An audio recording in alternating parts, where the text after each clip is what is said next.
Dans le monde de demain, les crypto-actifs auront sans doute, sans aucun doute, un rôle important. Quand on parle de crypto, on ne parle pas simplement de Bitcoin, mais bien d'une technologie qui devrait accompagner le développement du commerce, des normes, des lois, mais peut-être aussi des démocraties.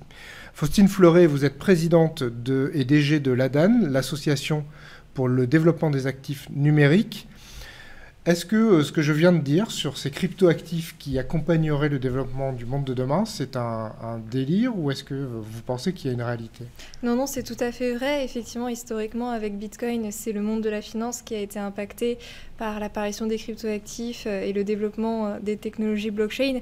Mais en réalité, ce sont des technologies qui vont toucher de nombreux secteurs économiques et on parle de plus en plus d'applications dans le monde de l'art, du luxe, la logistique, etc. Donc, ce sont vraiment des technologies avec un impact très large de toute l'économie et qui accompagnent cette numérisation en cours depuis ces dernières décennies. Alors, on va revenir sur l'actualité avec le conflit en Ukraine, où on a assez vite remarqué que les monnaies, les réseaux financiers étaient impactés.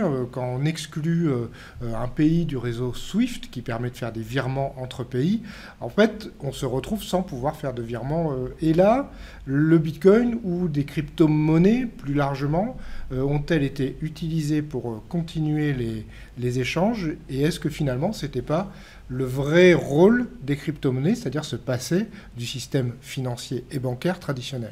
Alors effectivement, la genèse de Bitcoin, c'est d'avoir un système monétaire qui soit totalement décentralisé, où il est possible de faire des transactions dans le monde numérique de pair à pair. Donc c'est ce qui n'existait pas auparavant, l'échange de valeurs dans ce monde numérique, ce n'était pas possible. C'est pour ça qu'on parle d'une transition de l'Internet de l'information, où avant, avec les GAFAM, il est aujourd'hui possible d'échanger de l'information sans problème dans ce monde de plus en plus numérique. Ce qui n'existait pas et ce que Bitcoin a permis, c'est l'échange de valeurs et donc la création d'une nouvelle monnaie, d'un nouveau moyen d'échange dans l'univers numérique. Donc ça, c'est la genèse. Ensuite, ce que l'on voit, c'est qu'on a plusieurs systèmes qui se développent. Et effectivement, ce système décentralisé d'échange, mais on a des nouveaux intermédiaires également qui permettent de développer de nombreux services sur cryptoactifs. Pendant la crise entre la Russie et l'Ukraine, c'est vrai qu'il y a eu beaucoup d'inquiétudes sur est-ce que les cryptoactifs seraient utilisés pour contourner notamment les sanctions qui seraient imposées à l'égard de la Russie et des oligarques russes. Ce qu'on a constaté, d'une part, c'est que on a un secteur qui s'est structuré sur ces dernières années et qui respecte une réglementation qui est celle qui permet justement d'appliquer les sanctions à l'égard de la Russie. Et donc ces nouveaux intermédiaires dont je vous parlais, ces acteurs de marché de cryptoactifs, sont soumis à des dispositions de lutte contre le blanchiment et le financement du terrorisme, et en premier lieu en France, où on a déjà mis en place cette réglementation il y a des années. Donc en réalité, ils ont été un vecteur d'application de ces sanctions au moment où elles ont été prises et avec le renforcement au fur et à mesure. Donc c'est déjà une idée préconçue qui circule et qu'il faut remettre de la vérité. Il n'y a pas de Far West réglementaire dans les marchés de cryptoactifs. Au contraire, on est sur une structuration au fil de ces dernières années très rapide. Si on regarde par exemple le monde des GAFAM, ils sont régulés en Europe, on parle du Digital Market Act, du Digital Service Act depuis quelques années seulement, alors qu'ils sont là depuis 20 à 30 ans. Les cryptoactifs ont tout de suite été dans le giron des régulateurs. Donc déjà, pour cette raison, on a plutôt ces nouveaux intermédiaires qui étaient au service de l'application des sanctions. Et d'autre part, en réalité, les cryptoactifs, les technologies blockchain ne sont pas du tout des technologies propices à la criminalité financière ou au contournement des sanctions. Le principe de Bitcoin et puis ensuite des réseaux blockchain et des cryptoactifs qui se sont développés, c'est de circuler dans un registre qui se veut transparent, qui se veut accessible à tous du moment où on a une connexion Internet. Et donc, en fait, tout est traçable. Tout est auditable, tout est traçable. Donc, toutes les transactions sont répertoriées de façon permanente sur Internet. Donc, en réalité, c'est plutôt contre-productif d'essayer de dissimuler des activités et des malversations en passant en faisant des transactions sur cryptoactifs. C'est pas du tout propice. Et d'ailleurs, il y a des études qui attestent très bien du niveau de criminalité financière grâce aux cryptoactifs. On est en 2021 sur 0,15% des transactions au total qui sont illicites et donc notamment servent à du blanchiment, financement du terrorisme. Donc on n'est pas du tout sur des véhicules privilégiés pour les criminels aujourd'hui ou pour des États, des oligarques qui voudraient contourner les sanctions.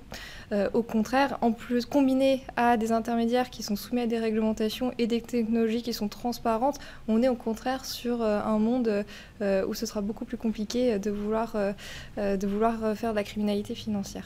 Alors, vous parlez de transparence. En fait, c'est l'anonymisation quand même. C'est-à-dire qu'on sait qu'un pseudo public ou privé a fait une transaction, mais on ne sait pas qui est derrière. Alors, c'est exactement là où il faut faire attention entre l'anonymat et le pseudonymat. Les transactions en cryptoactifs ne sont pas anonymes, elles sont pseudonymes. Mais c'est normal, si le registre il est complètement ouvert, complètement transparent, c'est normal qu'on n'ait pas envie qu'on ait des identités totalement accessibles à tout le monde et que tout le monde voit que c'est effectivement Martin et Bob qui ont transacté et quand et combien de fois, etc. Donc c'est le pendant de ce registre transparent, c'est le pseudonymat. Ensuite, c'est un outil très puissant. Les technologies blockchain sont des outils très puissants puisque s'il se passe quelque chose, du coup, on s'en rend compte très vite. Et ensuite, il y a des moyens très faciles de retrouver l'identité de ces criminels, de ces malfaiteurs. On a d'ailleurs des outils qui se perfectionnent d'analyse transactionnelle qui permettent justement de remonter jusqu'à l'origine, par exemple, de malversation, retrouver l'origine de fonds qui auraient été identifiés comme sales. Donc c'est très important justement cette distinction entre l'anonymat et le pseudonymat. Il ne faut pas cacher non plus qu'il existe des outils qui renforcent l'anonymat sur les technologies blockchain. Donc par exemple les mixeurs, ça existe. Ensuite, ce sont du coup des outils additionnels et on le voit, ces cryptoactifs anonymes sont très très minoritaires par rapport à la population des cryptoactifs. En premier lieu, Bitcoin, qui est totalement traçable, qui est pseudonyme et donc encore une fois pas du tout propre à vouloir dissimuler des activités criminelles. Alors là, on est peut-être aussi dans une situation où des gens, des populations ont voulu continuer à faire des échanges sans être des criminels, mais simplement ils n'avaient plus accès à la finance traditionnelle. Donc là, on a peut-être eu ce phénomène-là. Oui. Ce n'est pas un phénomène de criminalité. C'est Tout à fait. je suis ukrainien ou je suis russe, je ne peux plus je sais pas, envoyer de l'argent à mon enfant qui fait ses études en Europe. Et donc j'utilise ce réseau-là.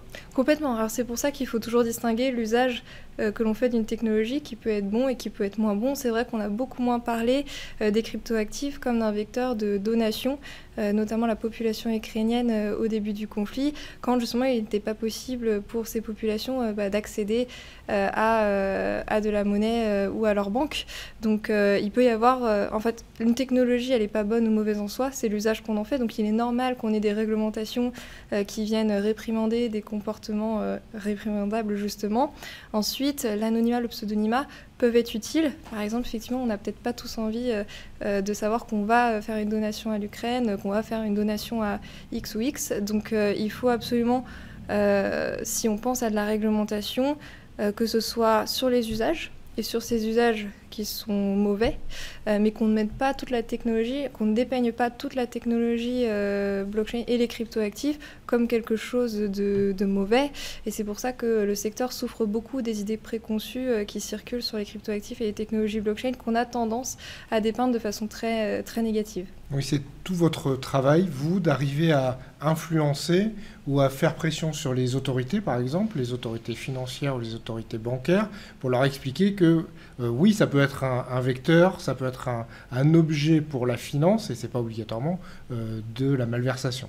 Totalement. En fait, on fait beaucoup de pédagogie, effectivement, pour expliquer comment ça marche. On ne cache pas qu'il existe des risques qui sont soit des risques communs quand on parle d'applications financières et quand on fait de l'investissement sur cryptoactifs. Quand il y a des applications financières sur les cryptoactifs, il y a des risques financiers qui ne sont pas nouveaux.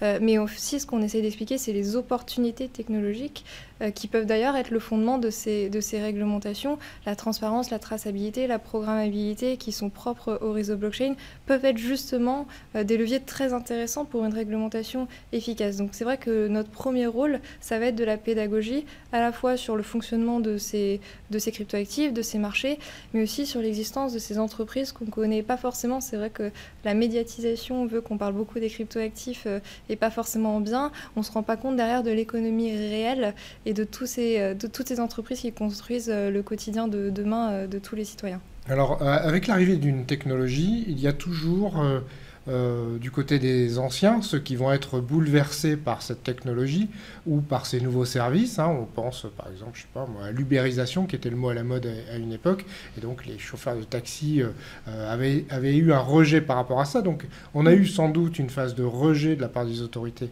de ces nouveaux entrants et de cette nouvelle façon de faire de la finance, avec un vrai sujet extrêmement profond, qui est la différence entre l'autorité principale et unique de régulation et le côté transversal de la validation des cryptos.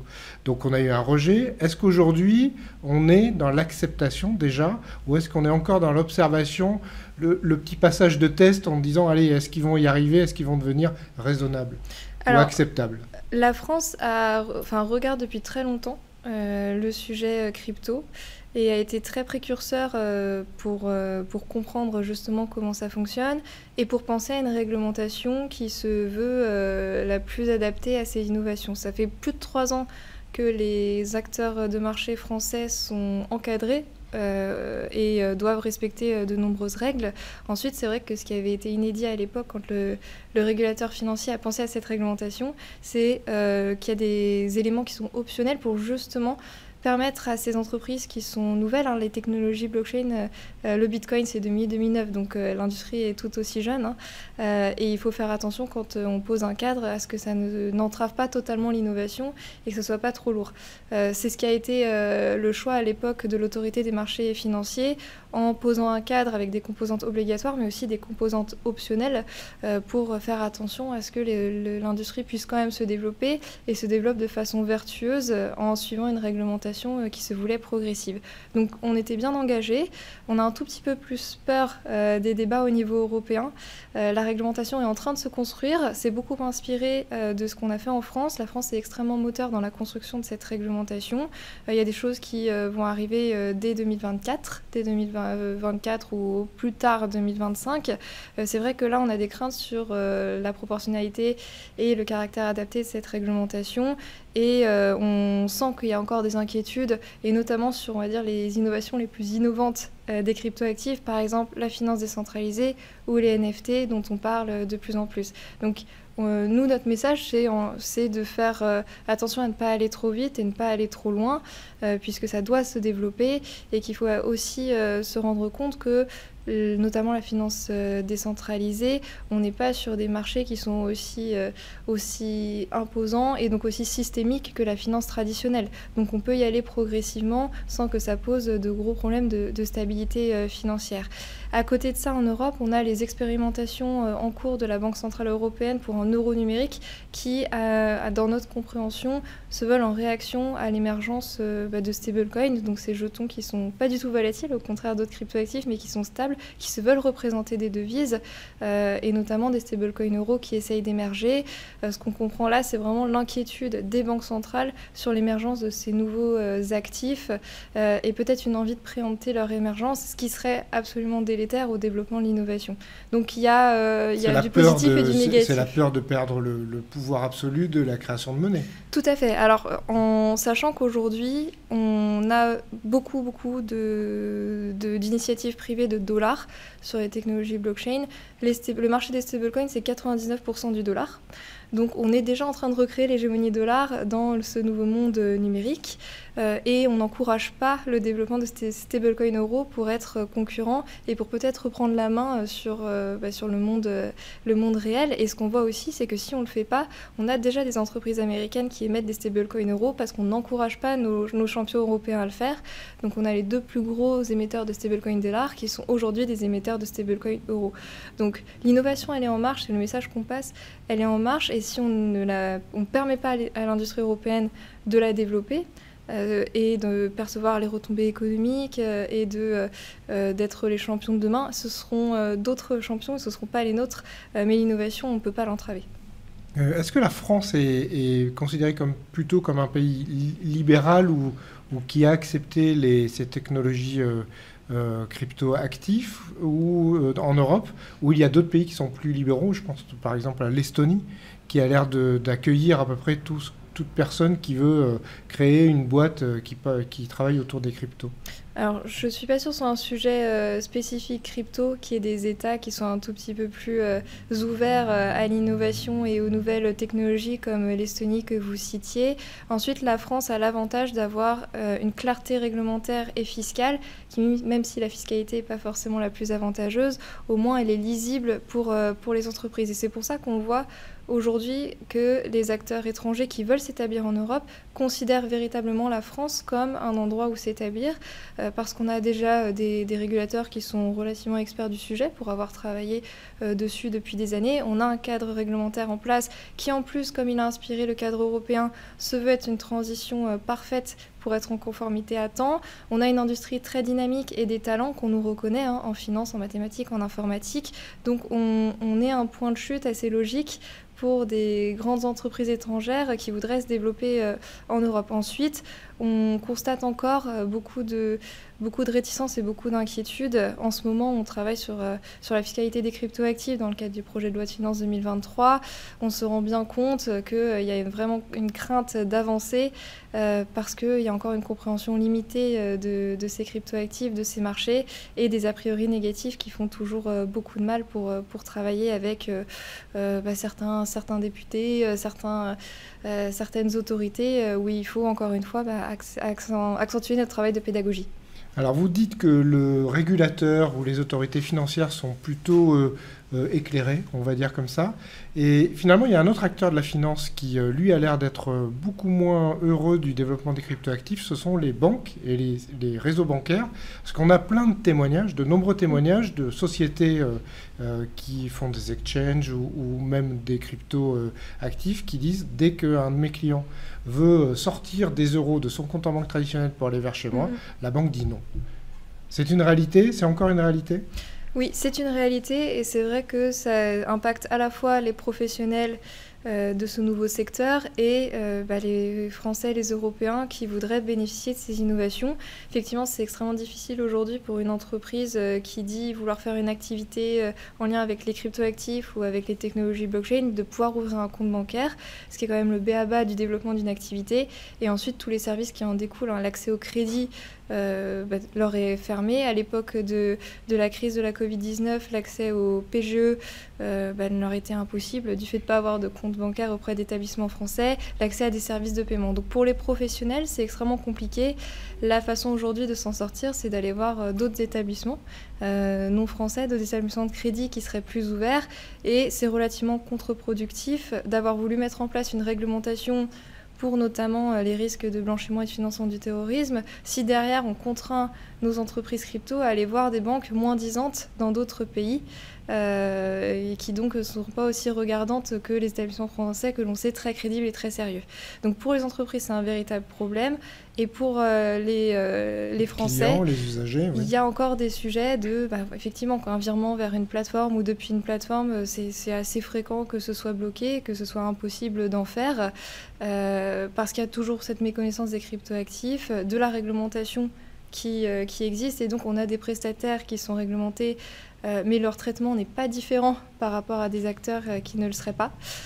Donc il y a un énorme problème. Et encore une fois, la solution qui n'est pas idéale, c'est de passer par d'autres établissements que les établissements français.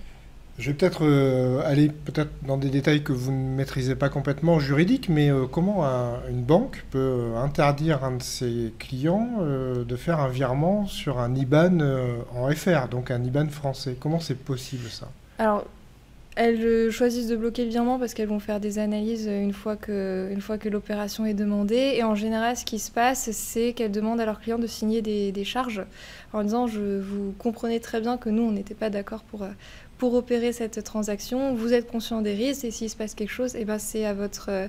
vous pourrez vous en prendre qu'à vous-même et vous ne pourrez pas vous retourner contre nous. » Donc en général, c'est ça qui se passe, ce qui est effectivement pas très rassurant pour des Français, des personnes qui voient se développer les cryptoactifs. Aujourd'hui, il y a 8% de Français qui détiennent des cryptoactifs.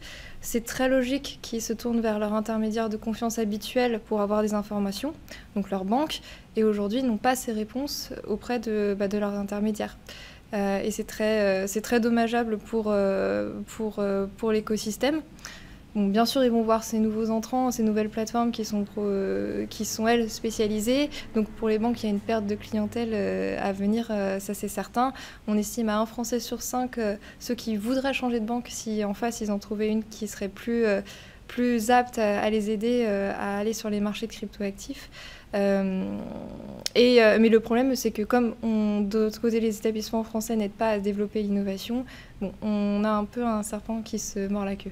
Est-ce que vous pensez que ça va évoluer, ça, dans les prochaines années, obligatoirement, soit sous la pression du consommateur, soit sous la pression de l'industrie que vous représentez, soit même de la pression du ministre de l'économie ou des autorités financières ? Alors on espère qu'avec une réglementation harmonisée au niveau de l'Union européenne, ça pourra rassurer les acteurs financiers et bancaires traditionnels. Ensuite, on a un autre système que la nouvelle finance intermédiaire des cryptoactifs qui se développe, c'est la finance totalement décentralisée, où là on peut de pair à pair faire ces opérations dont on a envie. Donc peut-être que ce sera le paradis qu'on ne trouvera pas dans la finance intermédiaire. La seule chose, c'est que selon nous, pour faciliter l'adoption des cryptoactifs, on aura certainement des gens qui seront plus appétents à avoir des intermédiaires en face d'eux, des nouvelles entreprises pour les conseiller, pour leur répondre, et qui ne seront pas tout de suite très à l'aise d'aller dans ce monde totalement décentralisé où il y a des responsabilités nouvelles, de pouvoir faire ses opérations tout seul, de pouvoir conserver ses actifs tout seul. Donc on a quand même besoin que les deux systèmes cohabitent, et effectivement la réglementation et un message politique fort qu'on appelle de nos voeux pourrait faire du bien à cette industrie, et si ce n'est pas le cas, ce sera tout pour les États-Unis et l'Asie. Alors le deuxième sujet qui est apparu avec le conflit ukrainien, mais on va dire en général, c'est l'augmentation du prix de l'énergie et la croyance, ou peut-être la réalité, je n'en sais rien, d'une industrie, les cryptoactifs, qui consomment beaucoup d'énergie. Et donc, une industrie qui serait en difficulté si le prix de l'énergie augmente. Mais comme d'autres industries d'ailleurs, on oublie de le dire, mais les aciéries sans gaz pas cher, c'est compliqué. Est-ce qu'aujourd'hui, alors soit l'industrie se dit il faut que je sois résiliente et donc je commence à travailler pour être moins économe ou plus économe en énergie, ou est-ce que c'est une vraie difficulté qui s'annonce pour vous ? Alors déjà, tous les cryptoactifs n'ont pas besoin de consommer de l'énergie. C'est vrai qu'on a cette autre idée préconçue qui circule, mais déjà tous les cryptoactifs ne fonctionnent pas de la même façon. Et selon les protocoles de consensus, on n'ira peut-être pas dans le détail, il y en a qui consomment de l'énergie, ça c'est ce qu'on connaît sous le nom de minage. Effectivement, là, la façon dont ça fonctionne, faire travailler des ordinateurs, c'est pour ça qu'il y a ce besoin d'énergie. Mais en fait, en face, on a des cryptoactifs qui fonctionnent de façon totalement différente et où on n'a pas besoin de cette consommation d'énergie. Donc, ça s'appelle notamment le protocole Proof of Stake. Et en fait, on a vraiment une très très large majorité de cryptoactifs qui fonctionnent sur ces protocoles et qui du coup ne sont pas concernés par ce sujet-là. Et d'ailleurs, le deuxième réseau blockchain le plus important derrière Bitcoin, qui s'appelle Ethereum, il y a quelques semaines, a transité vers ce nouveau type de protocole. Vient de basculer d'ailleurs sans peu de problèmes. Tout à fait. Non, ça s'est extrêmement bien passé. Ça fait des années qu'il le préparait. Donc déjà, c'est un débat qui ne concerne pas toute la population de cryptoactifs. Ensuite, effectivement, l'industrie du minage, là, il y a un besoin de consommer et il y a un besoin d'énergie. C'est un sujet qu'ils connaissent depuis l'origine, puisque le coût de base pour faire du minage, c'est le coût de l'énergie. Comment il fonctionne aujourd'hui ? Là où ils trouvent l'énergie la moins chère, en réalité, c'est auprès des sources de production d'énergie renouvelable. Pourquoi ? Parce qu'il y a beaucoup d'énergie qui aujourd'hui est gaspillée, d'énergie renouvelable produite qui est gaspillée, qui est invendue parce qu'elle ne trouve pas preneur. L'industrie du minage a cet avantage d'être extrêmement mobile et de pouvoir en fait s'implanter auprès de ces sources d'énergie qui ne sont pas vendues. On rappelle que l'électricité ne se stocke pas. Tout à fait. On peut. Et donc, ils sont des très bons, ils pallient très bien à cette énergie qui est gaspillée et ce sont des très bons stabilisateurs des réseaux électriques. Et d'ailleurs, ça permet de mieux rentabiliser des implantations, des sites de production d'énergie renouvelable, parce qu'aucune autre industrie n'est capable, comme eux, d'être mobile géographiquement et d'aller là où l'énergie est la moins chère, parce qu'aujourd'hui, elle est invendue. Donc ça, c'est un premier sujet, ce qui veut aussi dire que du coup, on n'a pas forcément besoin de produire plus d'énergie qu'on en produit déjà aujourd'hui pour l'industrie du minage. Ce qu'on voit aussi, c'est qu'ils vont pouvoir, ces mineurs, recycler des énergies qui sont, elles, polluantes. Par exemple, dans le cadre du torchage, dans des sites d'extraction pétrolière ou minier, on a du méthane qui est émis. On n'a pas le choix. Ce que peuvent faire les mineurs qu'aucune autre industrie ne peut faire, c'est recycler ce méthane pour miner. Ce qui a un impact positif derrière, puisque ce méthane est beaucoup plus polluant que le CO2. Et donc, en captant ce méthane et en rejetant du CO2 à la place, qui est bien sûr, ça reste un rejet de gaz polluant, mais finalement, l'impact est positif puisque c'est moins polluant que le méthane.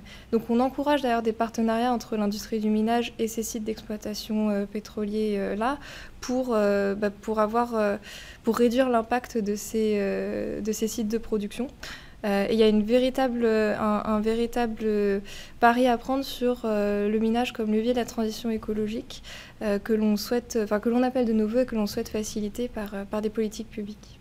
L'industrie du minage française, elle a une existence, elle a un poids, elle a un vrai poids, ou c'est uniquement des Américains, des Québécois, puisque les Québécois ils mettent des fermes au pied des barrages.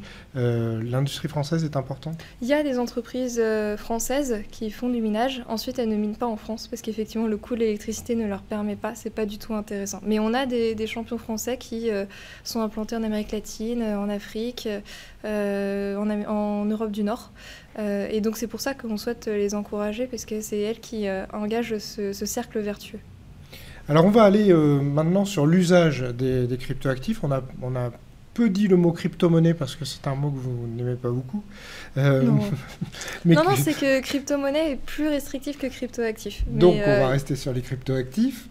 En fait, on ne sait pas, ou on sait peut-être peu, que c'est une industrie qui va être, ce que je disais en introduction, partout. Alors je parlais de démocratie, c'est peut-être un peu de la provocation, mais c'est vrai qu'on va pouvoir valider des votes. Par exemple, avec des cryptos, avec des jetons. On va pouvoir faire de la traçabilité. C'est là où, en fait, on va retrouver les cryptoactifs et sans doute les champions français industriels sur ces développements-là. Oui, totalement. C'est ce que je disais en préambule également. Bitcoin, en tant que première crypto-monnaie et premier réseau blockchain, a voulu impacter la finance en premier. On connaît très bien les activités financières que font émerger les crypto-actifs, soit de façon totalement décentralisée, soit centralisée. Mais c'est vrai que finalement, ce sont des technologies qui sont exploitées dans d'autres secteurs de l'économie, et ce qui amène d'ailleurs beaucoup d'acteurs, pas forcément nouvel entrants, mais déjà établis, à s'intéresser à ces nouvelles technologies. C'est vrai que l'émergence des NFT, même si on parlait des NFT comme une masse homogène, c'est pas vraiment approprié, mais les NFT et les métaverses sont une porte d'entrée beaucoup plus simple pour les acteurs existants pour se saisir de l'innovation des cryptoactifs. Donc pourquoi? Parce que le cryptoactif, ça peut être un objet d'art, ça peut être une palette dans une chaîne logistique, ça peut être un élément dans un jeu vidéo, ça peut être une parcelle dans un métaverse. Vous évoquiez les cryptoactifs qui vont permettre de faire de la gouvernance, des cryptoactifs qui permettent d'accéder à des services qui peuvent n'avoir rien à voir avec de la finance. Donc même si les usages financiers sont les plus connus, aujourd'hui et de plus en plus, toutes les entreprises réalisent que ce sont des technologies qui sont exploitables pour toute autre activité et ça se développe de plus en plus sur ces dernières années. La problématique, c'est que déjà, dès que vous parlez de NFT, en fait, dans l'imaginaire des gens qui s'intéressent à l'investissement, tout de suite, on voit, j'allais dire presque des escroqueries d'art contemporain avec quelqu'un qui va balancer des singes et qui va les vendre 1 million, 1 milliard et qui semble complètement déconnecté de la réalité. J'ai l'impression que c'est votre problème principal, c'est d'arriver à faire que les mots que vous utilisez ne soient pas galvaudés ou abîmés par des gens qui se comportent mal. On ne peut rien faire contre les opportunistes qui vont se saisir des innovations pour faire leur beurre. Mais bon, c'est toujours le sujet de tout à l'heure entre une technologie et l'usage qu'on en fait. Effectivement, on peut tout à fait faire des arnaques sur les cryptoactifs, mais sur sur n'importe quoi finalement. Et on a des applications aussi extrêmement intéressantes. Et en fait, il faudrait absolument qu'on se focalise qu'on focalise notre discours sur ces applications qui sont extrêmement intéressantes. C'est vrai que les NFT font l'objet d'une médiatisation sous le prisme d'une bulle spéculative et d'objets qui n'ont pas de valeur. Mais encore une fois, comme je le disais, c'est des choses qui peuvent être extrêmement différentes les unes des autres. Un NFT, c'est juste dire que c'est un cryptoactif qui est unique par rapport à un autre. Donc c'est pour ça que par exemple dans le monde de l'art, ça veut dire une œuvre, il n'y en aura qu'une par rapport à une autre. Une parcelle de métavers, c'est parce que celle qui est située là, elle n'a rien à voir avec celle qui est située ici. Donc les NFT, c'est juste un concept technologique. Et derrière, il peut y avoir énormément d'applications différentes, dont des grandes marques, Carrefour, Casino au hasard, se sont déjà saisies aujourd'hui pour voir qu'est-ce qu'elles peuvent faire de cette innovation. On parle beaucoup dans la logistique ou dans la traçabilité, dans la qualité, c'est-à-dire même dans la qualité de ce qu'on va manger demain. En fait, les jetons non fongibles ou les NFT vont servir parce qu'on va pouvoir savoir que le thon qui a été pêché au nord, dans l'Atlantique Nord, va se retrouver dans mon assiette et il aura été suivi avec son certificat avec un QR code. Tout à fait. La traçabilité, c'est l'un des intérêts majeurs des réseaux blockchain. Et effectivement, avec les NFT, dans les chaînes logistiques, on va pouvoir dire j'ai fait tel produit avec ce coton qui vient de là, tel jour qui est passé par tel ou tel endroit et qui ensuite, il y a eu un premier détenteur, un marché secondaire. Ça, c'est relativement intéressant. Et c'est relativement intéressant pour la lutte contre la contrefaçon aussi, du coup, dans le domaine du luxe. On a déjà beaucoup de maisons de luxe qui regardent comment améliorer leur dispositif existant grâce aux NFT, au réseau blockchain. Est-ce que c'est la technologie qui va servir à numériser des choses réelles, par exemple? Tout à fait. Des parcelles, vous l'avez dit. Alors, vous avez dit du métaverse, mais ça pourrait être des parcelles de champs, voilà. Oui, c'est ce qu'on appelle la tokenisation, c'est-à-dire représenter des actifs sur les réseaux blockchain, des actifs qui existent dans le monde réel. Ça peut être des biens immobiliers, ça peut être des actions, de la dette, ça peut être vraiment beaucoup de choses. L'intérêt, c'est effectivement... Ça peut être de l'or. Complètement. En fait, c'est simplement représenter sur les réseaux blockchain un actif, quel qu'il soit, et derrière, du coup, pouvoir mieux le tracer, pouvoir exécuter des opérations programmables sur cet actif, pouvoir certifier sa propriété, son authenticité sur les réseaux blockchain. Donc la tokenisation, c'est aussi effectivement un levier très important pour des acteurs déjà en place pour aller vers les cryptoactifs. Et derrière, on a ces autres cryptoactifs qui sont très intéressants à regarder. Donc c'est encore une autre porte d'entrée. Alors pour vous, dans les années qui viennent, qu'est-ce qu'il va se passer? Est-ce que, si vous vouliez faire de la prospective, nous annoncer notre vie de demain liée aux cryptoactifs, vous diriez quoi? Alors je pense qu'il va falloir faire preuve de beaucoup d'imagination parce que l'innovation va très vite. Ensuite, ça va dépendre de beaucoup de choses. Ça va dépendre du cadre réglementaire qu'on va mettre en place en Europe, de comment vont réagir au plus proche de nous, le Royaume-Uni ou la Suisse et les États-Unis par rapport à cette réglementation. Est-ce qu'ils vont en profiter pour faire quelque chose peut-être de plus adapté et de plus proportionné, auquel cas on aura du mal à rester attractif et à garder nos champions avec nous. Donc déjà, il faut absolument que l'on reste dans le débat réglementaire et qu'on accompagne ces réflexions. Le secteur se structure et continuera à se structurer ces prochaines années. Par la réglementation, par l'institutionnalisation. On a de plus en plus d'entreprises existantes, traditionnelles, qui regardent pour placer de la trésorerie dans des cryptoactifs, qui veulent elles-mêmes développer des projets en cryptoactifs. Donc quel sera le meilleur environnement pour elles pour se développer? Où ce sera? Est-ce que ce sera en Europe? Est-ce que ce sera ailleurs? On est en train de tout jouer en fait actuellement. Donc il faut qu'on reste vigilant à ce qui se passe. Est-ce qu'il va y avoir un euro numérique? Est-ce qu'il va circuler sur des réseaux blockchain ou pas? Est-ce que les États-Unis feront leur dollar numérique? Est-ce que le yen numérique, qui est déjà très en avance, va supplanter tous les autres moyens d'échange que les banques centrales veulent faire? Il y a encore beaucoup d'inconnus pour se projeter. Et notre rôle, justement, c'est, en tant qu'association professionnelle, de lever ces inconnus et d'avoir le cadre le plus favorable pour que les entreprises se développent en Europe. Merci beaucoup Faustine pour ce large panorama autour des cryptoactifs, des jetons non fongibles, de la tokenisation, tous ces mots qui peuvent paraître un peu barbares à certains mais qui sont les mots de demain et donc on les a entendus aujourd'hui. Merci beaucoup. Merci.